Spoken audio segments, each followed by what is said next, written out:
Do you think this case is ever going to be solved? I'm a linguist, and words mean things. So it's how we define solve. The seven of us experts sitting around a table on the very last night of the shooting, I think we solved it. And we all figuratively shook each other's hands and said, we've accomplished something here. It's going to be up to a prosecutor's office and maybe a police department to actually put handcuffs on someone. Whether that happens, we working for, as private citizens now, we can only go so far.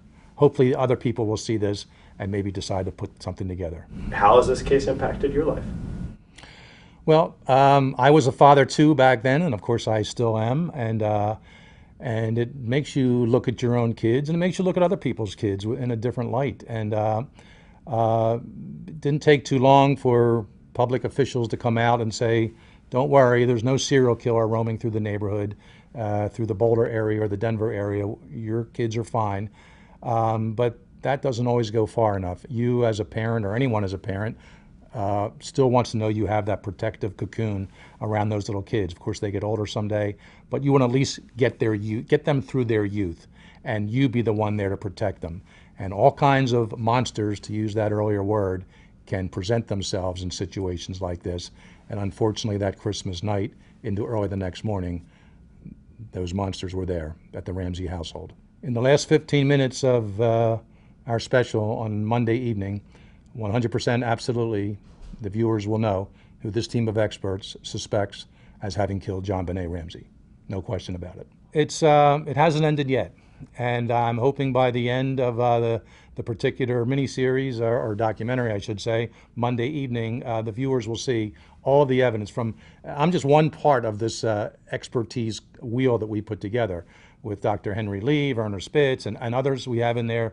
We're going to really examine every single aspect of this case, from a behavioral, from a linguistic, DNA, investigative, gumshoe type work, and lay it all out there. And I think the viewers who watch this will have a whole different perspective than before, and will lock in on exactly what happened. There's so much that's known about this case. What is the series going to tell us that we don't know? Well, we're going to, first of all, utilize some modern investigative techniques that weren't available in the mid to late 90s. And we're certainly going to discuss them more so than anyone has done publicly in the past.